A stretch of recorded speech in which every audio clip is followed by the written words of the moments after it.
Hey, welcome in to this edition of the GASOCast, a very special edition. It is TABC week, and we are ready to get rolling. As always, this episode is presented by Ballogy. Before we get in and start talking TABC, we have a couple things for housekeeping. The GASO Fast Break, loaded with prospects. Subscribe now. The 2027 rankings came out last week, 2026 2 weeks before that. This week we're dropping a double feature. We got the TABC newsletter dropping on Thursday. We've got what else? The Round Rock wrap up on Friday. Lyndon, am I covering all the bases here? Oh yeah, perfect. And obviously TABC's this week, so you better be following us. You know what we do in covering events, and we will be out. We will not have the hat on of putting out problems. We'll be watching games and putting out media, and we are super excited for that. So make sure you are following us on X and IG. Let's set the stage. BZ, this has become a, kind of a tradition where you tip us off with just understanding what this means to the state and how we get to put on put our best players on display in front of the nation. Tell about TABC, Blue. Read what you said, though, Blue. Read what you typed, though. Please. Like, say that. Say that. Read what you typed. Well, let me scroll back up to the top there. Wasn't I didn't know what I was going to talk about. So great lead in to help me out here, Mass, because there's many directions that we could have gone. I mean, the history of TABC, started back in 1976. You know what? Mike Kunstadt, our founding father of GASO in our scouting service, he was one out of 3 or 4 people that started this TABC. And here we are. Oh, gosh, how many years is that? Make it 50 years, basically.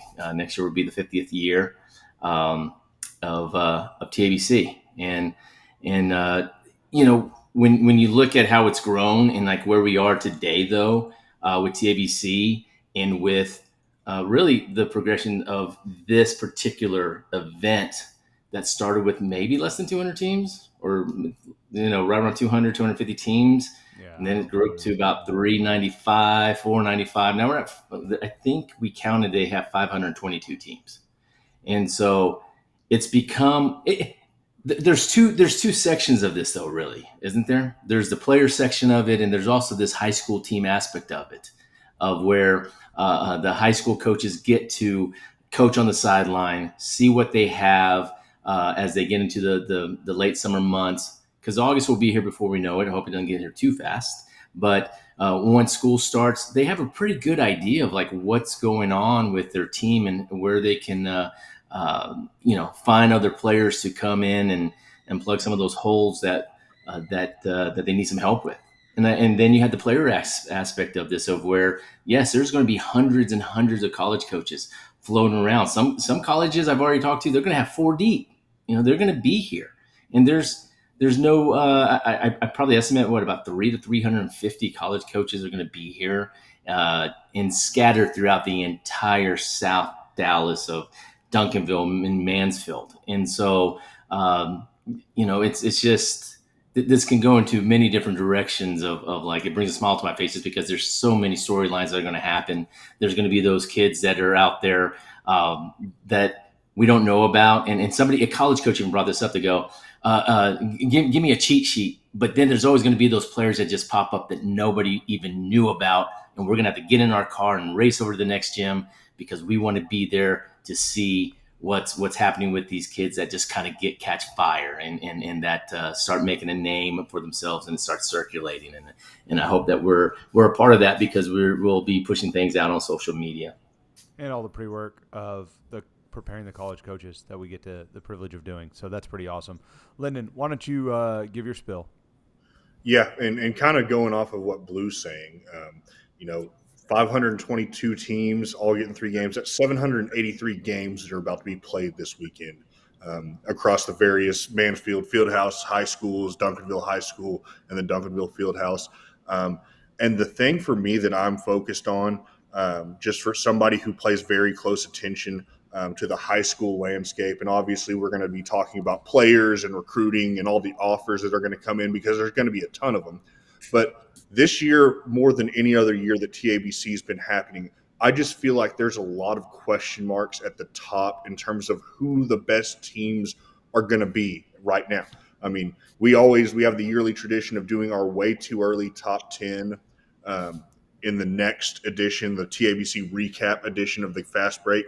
And if I had to do that right now, I would struggle because there's a lot of teams that either have new pieces or key departures that need to be addressed that we don't really know how that's going to be fixed.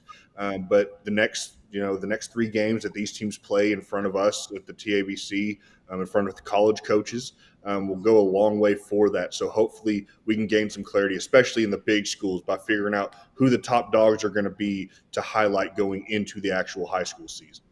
Good call. And everybody forgets that they're way too early rankings, but Exactly.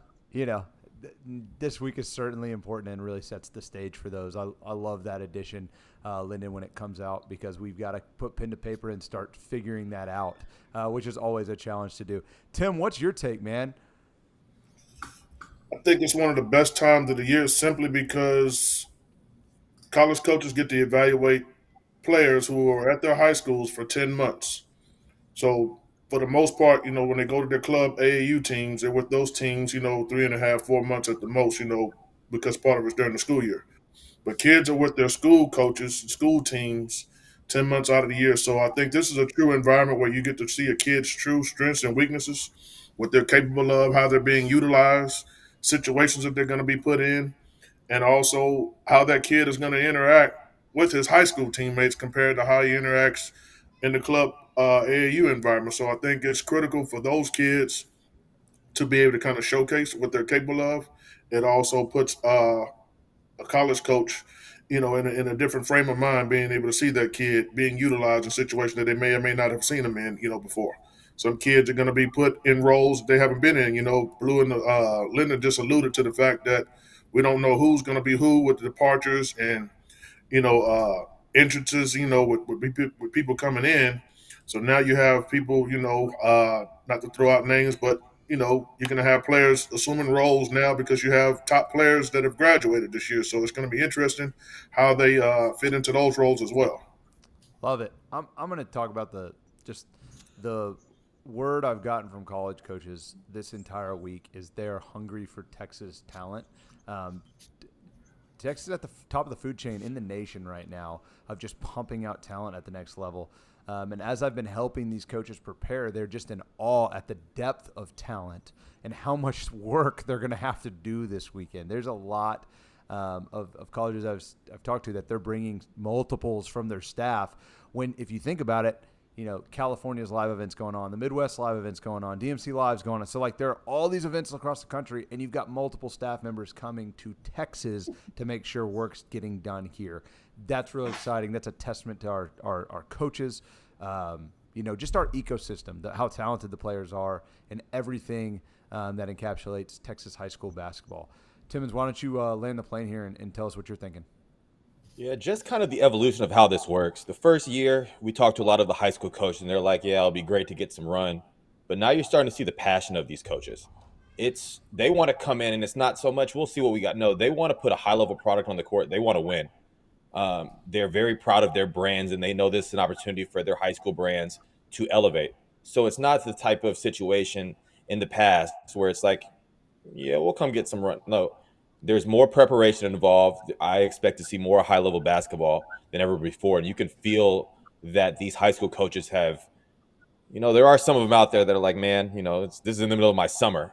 But now you're starting to see a lot of these high school coaches that are like, no, let's get in the gym, let's put a high-level product together, and let's go compete and let's go win. And I think that's what you want for this weekend. There's not a lot of time to prepare, but when you walk into the gym for TABC, I think that it's gonna feel like some playoff game environments for sure. I know y'all have received some calls. So who's on that Yes. team who's good? Tell me what I need to be looking out for. It's a fun time of year. You're spot on, They're out Michael. there scouting, Matt. They're out there. No, it's I awesome. had one high school coach said that he looked at last season's roster and was going on Instagram just to watch the clips to get any type of scouting report. To Michael's point, And that's where we're at, and that's how important it's this amazing. event is. Yeah. It's Yeah. And there's awesome. going to be some that just take it to the next level of this, and it's fun. Yep. I alluded to earlier that everyone, on this talk show, is going to get to be a little bit of just a fan this weekend. So why don't you explain to our audience here what's a matchup, regardless of recruitment, that is for the fans. That's going to be really fun to watch. And you're just excited about. You can take this any direction you want to. Lyndon, I'm going to pass it to you first.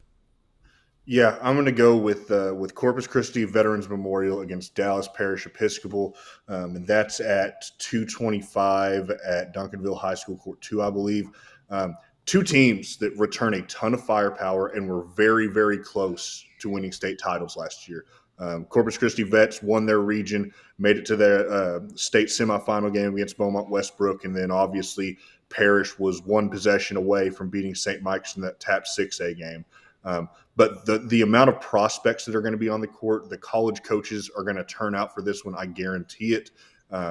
Billy White at Corpus Christi Vets, his offer sheet.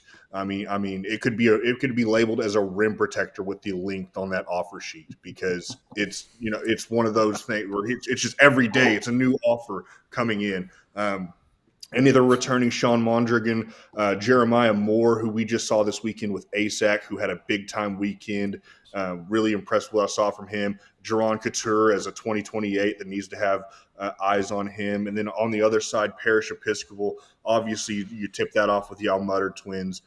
Always so productive, and just no matter who they're lacing it up for, they're going to make life very, very difficult on whoever they're guarding. I mean, these are two of the best defenders in the state, regardless of class. And then Hudson Lucas has the length on the interior to challenge Billy White. And then you got some new additions as well. Sid Barlow, Robert Moore joining this Parish roster. Excited to see how those guys fit. I think this could be a very high-level game. Yep. Tim? It's Dallas versus Houston. I mean, anytime you're going to get that going in the state of Texas, I think everybody automatically, gets glued to that. Atascocita versus Duncanville, you're bringing in those two high-powered programs, coming in. Duncanville, much like what we talked about before, from a leadership change, so now we're talking about a leadership change. What would that culture look like, under Coach Nehemiah Ford? I think it's still going to be high-powered. They have players, as we talked about before, some that are in our top 10, top 15, in the 26, 27 class, when you start talking about Chris Deuce Hunt is one that I kind of have my eyes on, have some questions about, kind of want to see how he's going to evolve into his new role. Now that Beckham's made his decision about kind of where he's going. Then you have Atascocita, coming in, who is, coming in with brute strength. They love to be physical with you, so it's going to be somewhat of a contrast in styles, how they're going to beat you up a little bit. So I think it's going to be a high-level game. You have Contavia, coming back, from his prep school year, and then obviously, coming back to the fold, making that a roster, pretty solid. And then you have the shooter, Zanoa, that can really shoot the lights out for Atascocita as well. He's having a really, really good year for the PJ Ford group that he's been playing summer ball with. So intrigued to see him in his high school environment. So I think anytime you get Houston and Dallas talent going head to head, those guys are going to be after each other for sure. Absolutely. So I'll hop in. Frisco Lone Star and Houston Second Baptist, which will be 5:25 at Duncanville Fieldhouse, Court 1. What I like about this game is there's a little something about for everyone. When you're looking at that Second Baptist team, Reese Alston is just the class of the class at the PG position, in my opinion.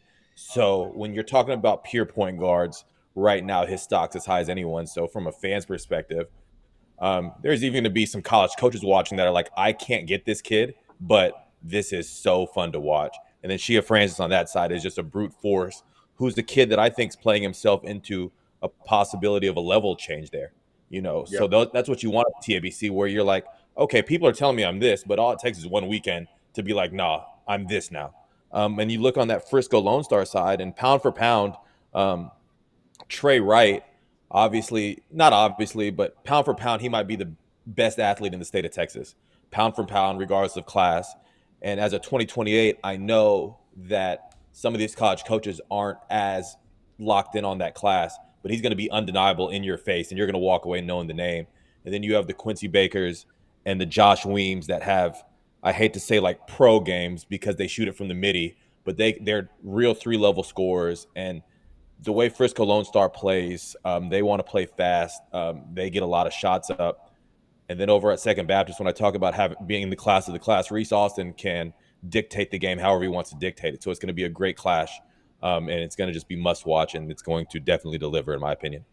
Yep. Yeah, it's also a game too, Michael, where there's so much variety of levels and talent and graduation years that a lot of people are going to be paying attention to it. And kind of to your point with Trey, Brian Robinson, Quincy Baker, the two on the second back, it's wild, man. I purposely didn't say Brian's name because I think Blue's talking about him in a little bit. If y'all are still watching, Right. This is going to be a long episode. Well, it's bad boy. That's a really fun one. I'm going to go with Richardson Lake Highlands and St. Francis Episcopal. That's going to be Saturday. Duncanville Field House, Court 2, middle of the day around 11. A lot of young studs on this one. We've seen St. Francis do it before, and they reload when these guys are freshmen and letting them develop, and they stick around and they get better under Coach Baber. It's really, really fun to watch. Then on the Richardson Lake Highlands side, they have 3 2028s that are already radared. Jamian Broom, Jay Sean Wilkerson, and Eli Johnson. Then you throw in DeBraylon Randall, Miller Mask. They got some dudes, that are going to make noise, make waves. And if you're wanting to see the future of Texas, look no further than this one. I mean, you're going to see a lot of young cats putting on a show and making a name for themselves. And that's what TABC is about. Blue, wrap us up. Yeah, I promise you I wasn't going to breathe the names Bryant Robinson nor Miller Mask on this episode. So, hey, we got them in. They just deserve to keep be me. in. Oh, okay, yeah.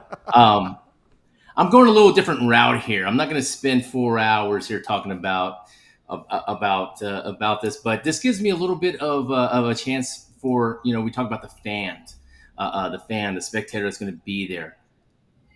I'm going to single out our number one player here in the 2026 class with Austin Gooseby. And the reason is that many years ago, I've talked about this story before.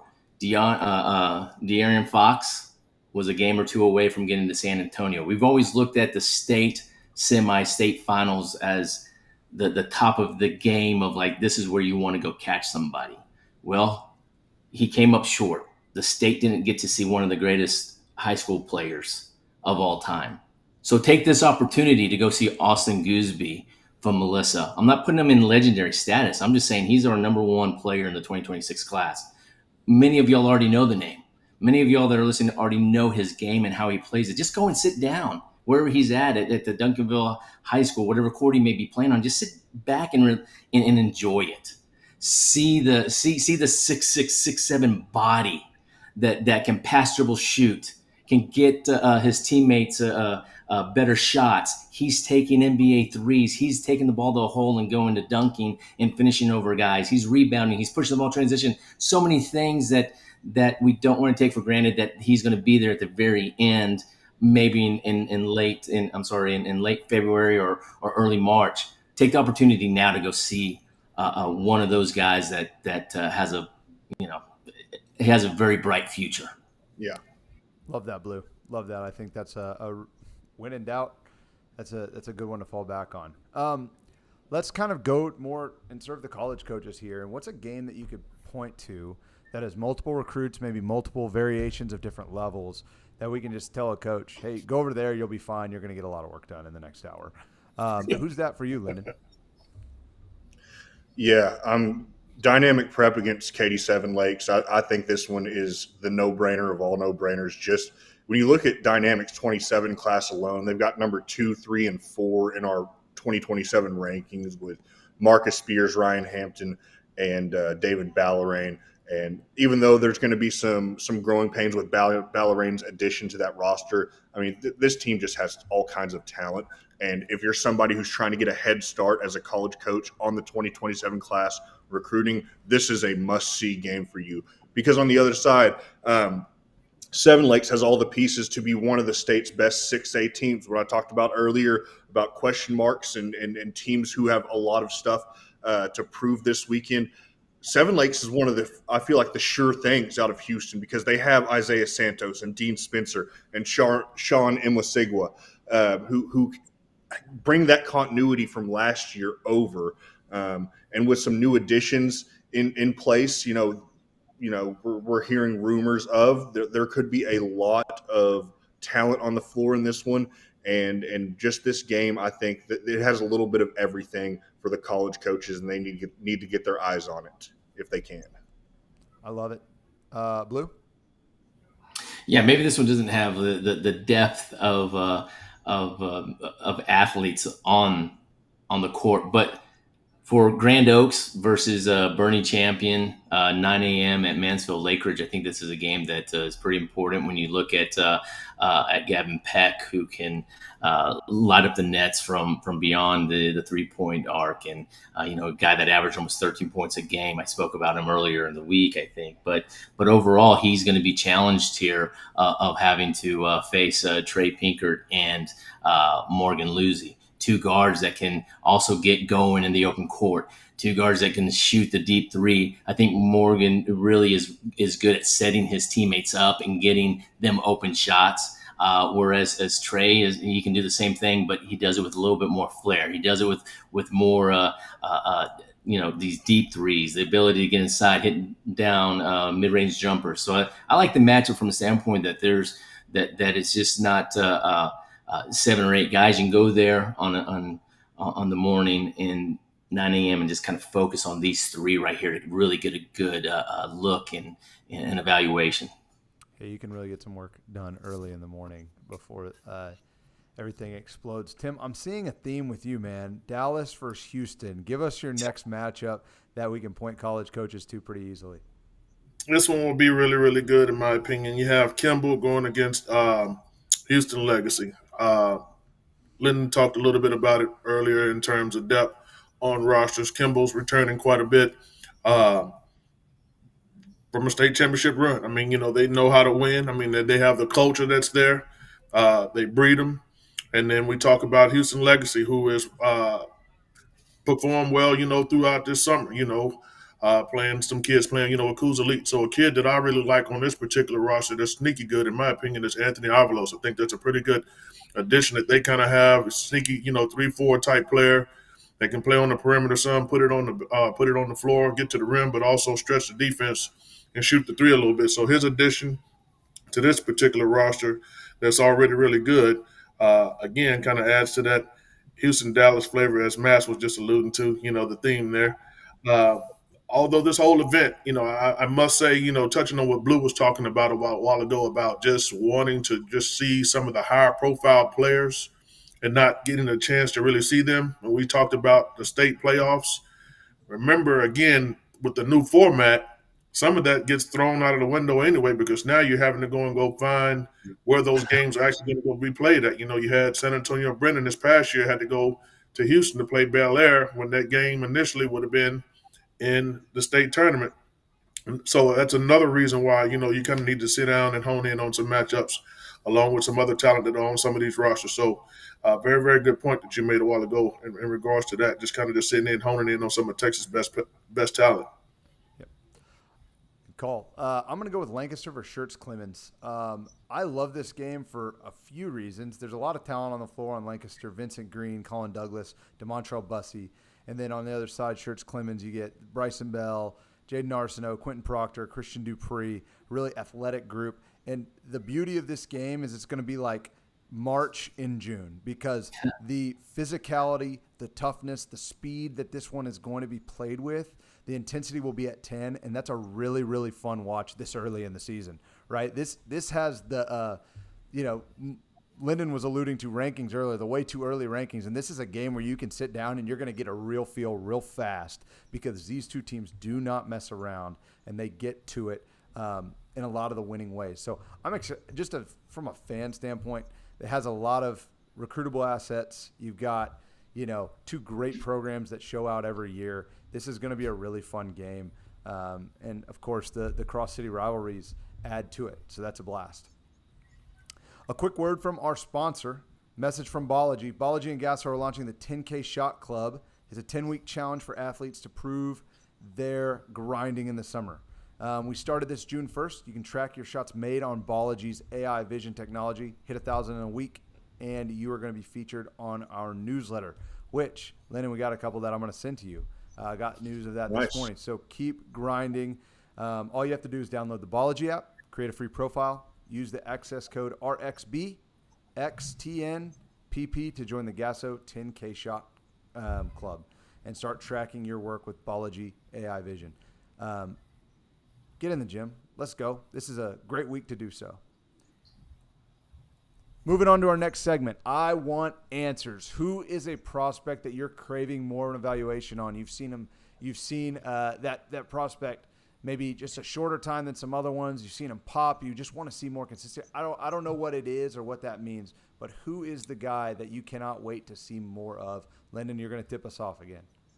Yeah, let's go with Evan Egan's out of Crosby. They get a really good schedule this weekend, and he's starting to build some serious momentum over the summer and into the team camps down in Houston.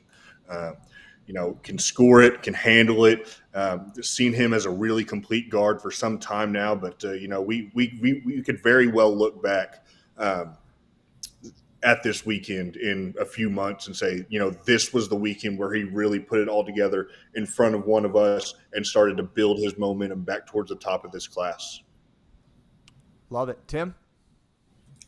Ani Lewis out of Lake Ridge, really, really intrigued. We got a chance to see him, up close this past weekend in our Round Rock event. Has multiple skill sets. Can put it on the floor. Long, very athletic, but obviously on the defensive end as well. That length that we just talked about a little bit. He can get after you defensively and create deflections and go and get turnovers and then get out and finish. His ability to put it on the floor and get separation on his lift on his shot, really, really kind of intriguing. So I'm definitely seeing, wants to see how he's going to take on this role here coming into a new role for him at his school. And then also Mac Martin. He's transitioning, going over to a different school, so kind of want to see how he's going to fit into that situation. Really, really good length. He's starting to show more control in this game with really, really good length. Can really, really shoot it. Love what he's trying to add to his game, as well as trying to be more active, more vocal on the defensive end as well. So I think this is a prospect in the 27 class that's getting ready to take flight a little bit.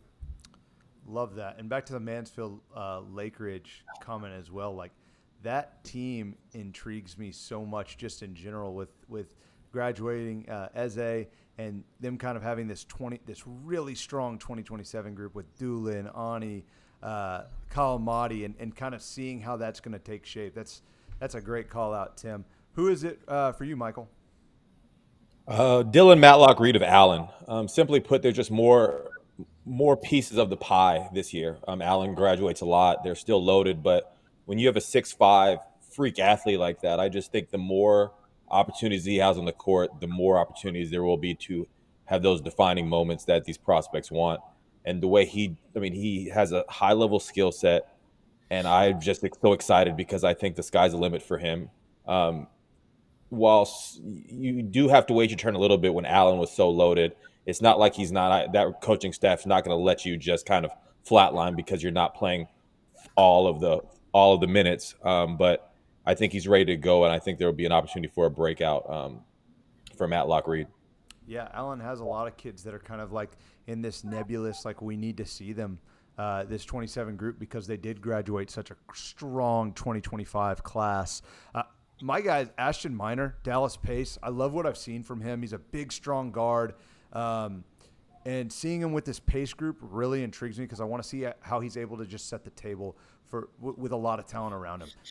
And he's a really talented kid with high pedigree.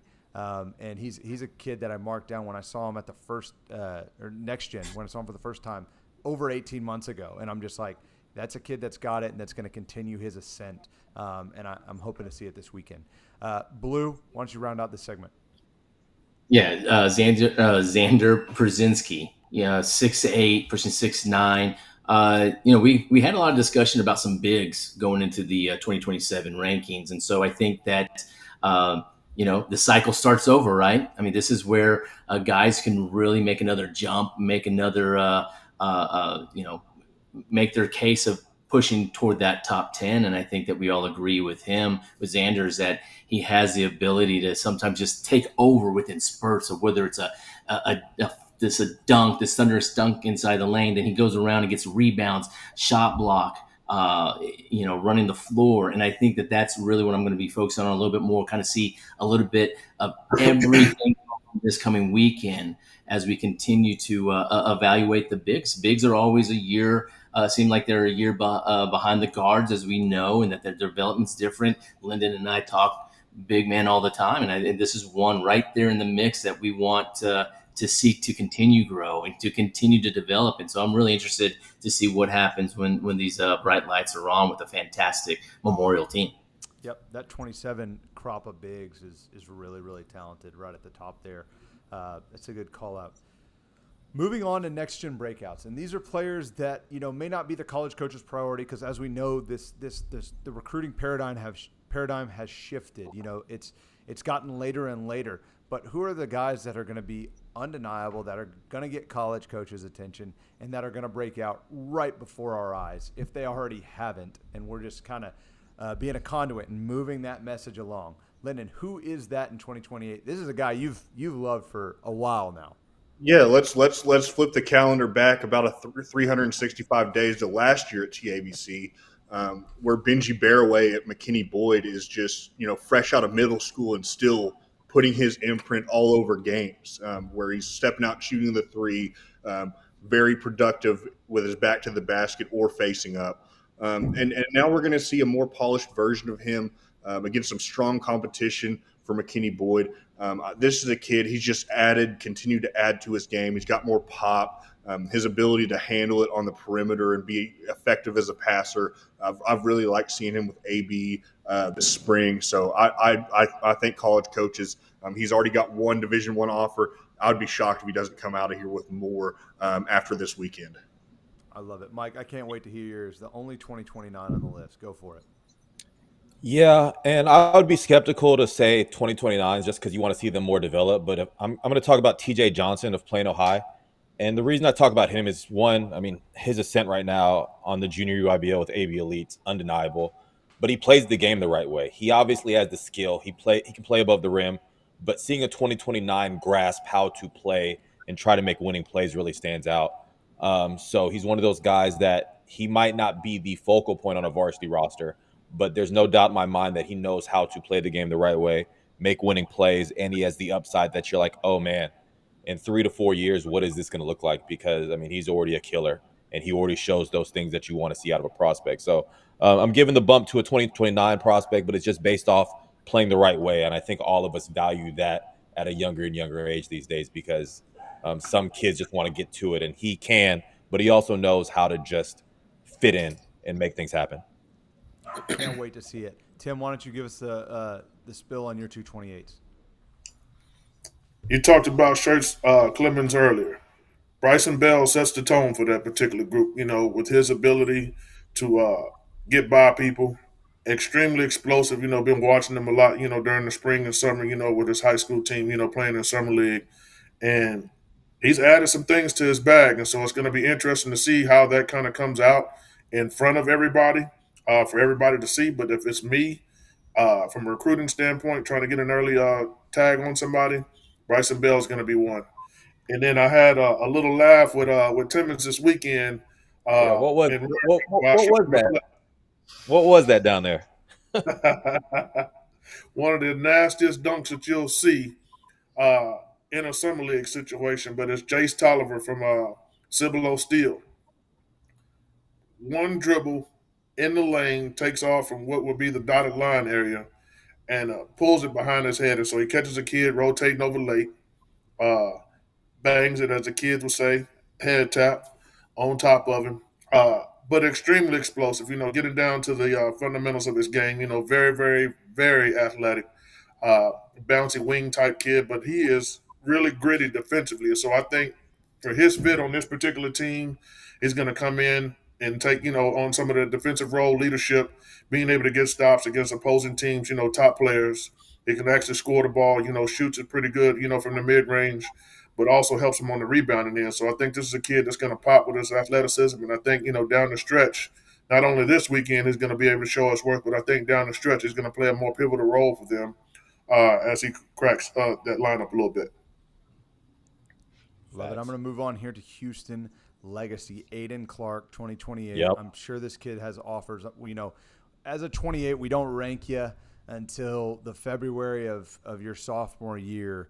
But this is a kid who's caught my attention early last year. He's strong guard, won me over at the iSchool event last year. I felt like even the seniors on Legacy, which was an awesome group last year, there was a couple times where it's like, Aiden, go make something happen, dude. He can put it in the hole, make plays for others, and he just has the it factor. He has the aura of just the guy. And, I can't wait to double tap and watch that again this weekend. And college coaches, if you're looking, just get the ball rolling early on that 28 recruitment. He's one of the guys. Blue, wrap us up.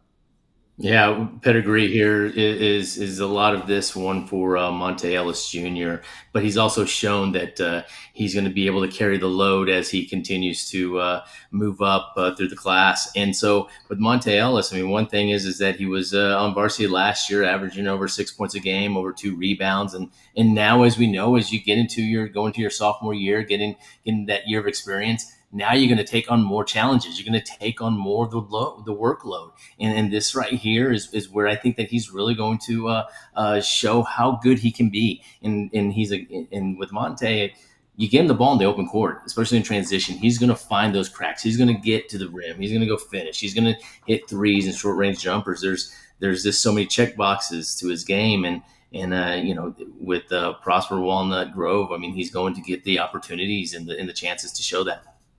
Yeah, they've got a young. I really like that selection. I saw him a few weeks ago at the Adidas event, and so to your scouting eval, he was doing exactly just that. He was very, very good in the transition, but also, defensively getting himself in transition by creating those turnovers. But his ability also just to raise up and shoot the ball over defenders was one thing that kind of stood out to me as well with his athleticism, but also his ability to just kind of raise up and just get really good, clean looks. And I think that's a really good call on your part there. 2028 group at Walnut Grove is loaded and a lot of fun. Let's move into our last segment here, rapid fire. Okay, this is where we're going to maybe give a one-liner about a kid, just names for college coaches to kind of recognize. They're going to hear them now, so when they're looking down at their book and they say, "I remember that name."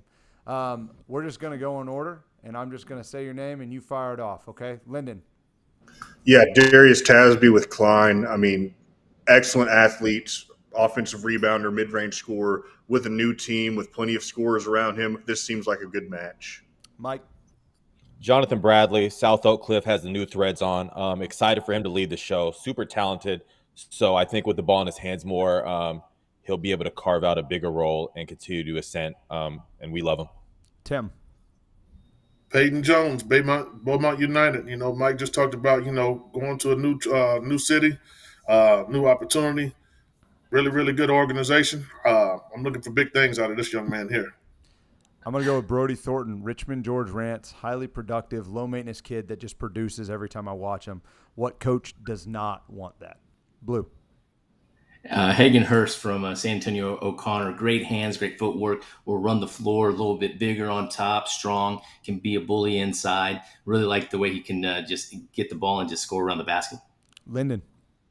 I'm going with Kavian and Caden Bryant. Saw them on separate courts at GASO next gen, but now they're going to be on the same team for Palestine Westwood, one of the best 3As in the state. If you're a 3A coach that cares about your mental health, avoid seeing their courts this weekend. Love it. Tim. Donovan Chris, we talked a little bit about it earlier as far as defections by graduation from particular teams. Now he's the guy. And, as a staff, we've been saying it for several years now that he was next. And so now he's kind of taking on that role from a leadership standpoint. And the offers are coming in to kind of reflect what we've been seeing and saying all along. So it's going to be interesting to kind of see that particular situation unfold. Mike? Marcus Ely, Cedar Ridge. He's one of those prospects that's on go no matter if it's a summer league game or the biggest stage. And this is a really big stage this weekend. When we talk about names for college coaches. This is going to be one of those names where a media member comes over to me with a camera and be like, "Who is this kid?" Because there's going to be something silly that's going to happen. So keep he your can eye shut on it him. down. He can shut it down real quick. Very, very quickly. Very quickly. I'm going to go with Phillip Johnson, Wichita Falls Memorial, explosive guard that we saw at our first GASO, has the ability to be one of the best defenders around, high upside, and a player that needs attention. Blue? Yeah, Jeremiah Humphreys from Cy Falls. Hey, he has Richard Flores on the sideline for him, coaching him, and that right there counts for a lot in my book. He's got good feel. He can be physical. He's a scorer that can catch and shoot or come off the dribble, and he shows an explosive first step. Lyndon?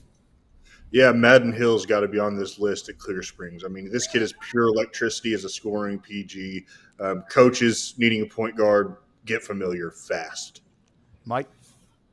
Jaden Flemings of Clark, I wanted to put him on an earlier segment. He just always plays the right way, then all of a sudden, bang, he goes and plays above the rim, and you're like, wait a second, what is that? So I just think as he continues to progress through this, he's so solid with so much upside, and I'm excited to see him this weekend. Tim? Chris Deuce Hunt, Duncanville, new role, new opportunities, new coach. It's going to be interesting, but this is a rising prospect in my eyes. I think he's going to be one of those that just kind of goes up the charts here really, really quick, and is going to pop on some staff's lists. Love it. I'm going to go with Elijah Paez Brock. Total winner, plays fast, decisive, well-rounded kid, very, very recruitable, easy to advocate for him because I just know how it's going to go down this weekend. The college coach is going to see him, circle that name real quick because he can do it all. Blue? Head coach Chris Davis has a good one in 2026. KJ Bradford over at Red Oak. He's going to pressure you 94 feet of the court, and he has quick hands. All of a sudden, he snatched a couple balls out of the air, and then boom, laying up. He lays it up and then gets right back into your chest, looking for the next opportunity. He can hit the three. He hits the shots from all over the place, and he'll even push the ball in transition and get things going. I really like his energy and how active he is on both sides of the court. Lindo? Yeah, I'm going with Brandon Lohman, 2027. New ad for Birdville, who we know can get you so many good shots and quality looks. And he's one of the best shooters in this 27 class in DFW. Really excited to see how he fits in there. And something tells me they're going to put up a lot of points this weekend. Tim? Luke Susko. He's one that stood out to me this time last year. 365 days ago was the first time I really kind of laid eyes on him. And he is a flat-out dude. I see, he's getting a little bit of recognition. He's got a few offers that are kind of coming in. But I think this is really kind of his time that people will really kind of take notice and really kind of jump off the charts a little bit. Timmons? So this prospect, I always mess up his last name, Damian Young. But that's what I love about that from Stafford is that college coaches that are going to be watching are going to be like, there's always those prospects that are like, I can work with that. There's so much upside. So you're going to have those assistants that are probably playing as the development coaches in their program that are like, oh, yeah, you get me that kid. I'll turn him into a pro. Mm-hmm. So excited to see him. Just so much upside, and he's what they look like. To that point, Timmons, I'm going to go with Lamine Foon from Anna. This is a kid 2 years ago that needed a lot of development, but you saw what it could become, and it's becoming. College coaches, I expect his prospects to go through the roof this week. So get to watch Anna early and make sure that you understand what you're dealing with Lamine because he has got some real upside. Blue? Sean Parks from Colleen Ellison, 2026. I mean, they've been rich with point guards over the last 4 to 6 years, it seems like. And so Alberto Jones has Sean Parks now to lean on to run the team in the half-court offense, get the ball going and get the ball to his cutting guards and wings to the basket. And then, he'll drop some threes and mid-range jumpers on you. And once again, here's another guy that's going to have to play a lot of defense, gets up in you, causes some havoc, and gets the ball and goes in transition. Lindo? Yeah, let's go with DeAnthony Moore for Colleen Shoemaker. My favorite thing about this kid, not just that he is just a dog. I mean, he's relentless as a defender, as an attacking guard, but he's also capable of doing something special. I've seen him go for 40, and I think that, you can't not pay attention to him this weekend. Love it. Tim? Trey Clark. He's different right now. San Antonio Wagner, I just think right now he's kind of coming into his own. His body's getting right. I think he's more confident in his skill set and what he's being asked to do, especially when he's playing with the San Antonio Wagner roster. Uh, they kind of know him. He knows them. You're going to see a lot of high energy, rebounding out of his area, really, really active around the rim, doing some things on the defensive end. So I think, he's due to really kind of pop this weekend. I'm really interested to see that Wagner group. I'm really excited for them. Michael, who's it for you? Ja'Cory Jones, Denton Braswell, he has the perfect blend of an alpha and just always being undeniable. And when you turn that into now these kids are seniors as of 2026, I expect him to take the court this weekend and continue to do that at a very high level and make everybody know that he's on the court. I will go Shakur Wilbon, Lubbock Estacado, strong scoring guard, averaged around 20 points a game as a sophomore last year. Estacado had a great season, and he was a big reason why. Blue, why don't you round us out here? Yeah, Mansfield Summit can never leave off one of their kids, as they have been rich in tradition of getting kids to the next level with their length and their size. And this right here fits for Isaiah Walker, who's going to be part of that 94 feet of chaos to make you make mistakes. And what they do is, and what he will do is capitalize on a bad pass, on bad reads, and then you get him out into the open court. He's a guy that's going to go and finish. Really like the upside and everything that this Summit team brings, as they're always going to compete no matter who you throw in front of them. Hey, we just hit on, 50, 75 prospects that whole time. We got the newsletter coming out Thursday to hit on more. We know that there are tons more prospects in the state of Texas. And guess what? We are going to be advocating for you all week and weekend long. That's just what we do here at the GASO. We are so excited to see the state put on in front of the nation, and we will see you around. Holler when you see us, and like I said earlier, we're going to be advocating for you. So we'll see you next time.